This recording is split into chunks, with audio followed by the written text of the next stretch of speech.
वो उसे जन्म दे सकी, जीवन दे सकी, दिखा सके उसे जीवन का रास्ता, और अब मोक्ष दे दिया। इस सृष्टि को अपने होने की तमाम स्मृतियां देकर सिद्धार्थ शुक्ला ने दुनिया छोड़ दी है। इस बार बंबई के ओशिवारा के बैकुंठ धाम की चिता शांत हो चुकी है। आंखों से निकले आंसू सूख गए हैं। सिद्धार्थ की असंख्य स्मृतियां हर किसी के मन को उद्वेलनाओं से भरती हैं, लेकिन यथार्थ यही है, सत्य यही है। पर सिद्धार्थ को मां ने मुखाग्नि दी। यह बात जो सुन रहा है, कलेजा टूट जा रहा है उसका।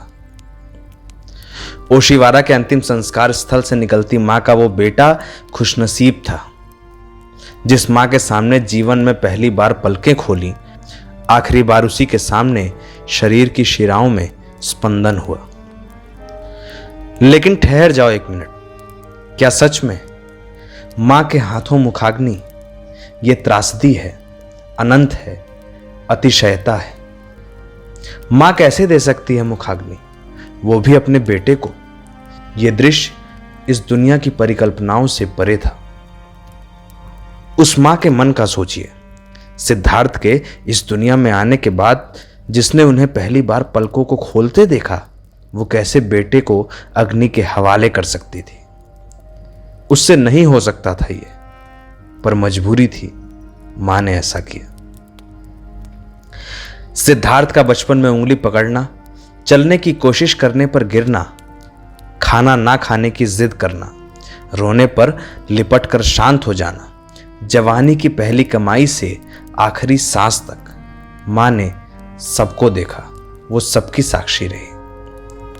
उस पंडित ने किस साहस से दिया होगा उसके हाथ में मोक्ष शांति के पाठ का अक्षत, ये कहकर, लो अपने बेटे का परलोक सुधार दो।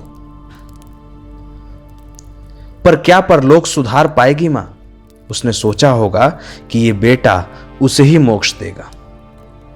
आज अभाग है उसका, जिस बेटे को जन्म दिया, जीवन दिया, उसे मोक्ष दे रही है। इस मां को कोई सांत्वना नहीं दी जा सकती, उसे नहीं समझाया जा सकता। उसके मन का जो हिस्सा इस अग्नि में विलीन हो गया, उसे कभी नहीं भरा जा सकता। सिद्धार्थ शुक्ला सौभाग्यशाली थे। मां से सब मिला उन्हें, जीवन की नियति भी मिली और जीवन का निदान भी। सोशल मीडिया पे हर कोई जो सुन रहा है सिद्धार्थ के जीवन के इस अंत की कहानी, भावों से भर जा रहा है। शहनाज के मन को समझने की कोशिशों में लड़कियां टूट जा रही हैं। बस इतना कि जिसे सिद्धार्थ के ना बोलने भर से बेचैनी होती थी, वो लड़की अब कैसे रहेगी? जीवन की आखिरी यात्रा में सिद्धार्थ की कहानी से देश जुड़ा है। मन की करुणा भरी है। हर कोई कह रहा है कि इस खूबसूरत लड़के को ऐसे नहीं जाना था, लेकिन नियति यही है। सिद्धार्थ ने जो कमाया, वो हिंदुस्तान का यही इंसान है जो कर रहा है दुआएं कि उनके परिवार का हर शख्स इस दुख से उबर पाए। हम क्या दे पाएंगे? एक प्रार्थना से ज्यादा यही कि सिद्धार्थ अनंत में गति को प्राप्त हो, ईश्वर के चरणों में स्थान मिल जाए, और अगर फिर लौटें इस दुनिया में तो ऐसे ही रोशन करें इस सारी सृष्टि को, वो सृष्टि जो उनके बाद भी उनको याद कर रही है।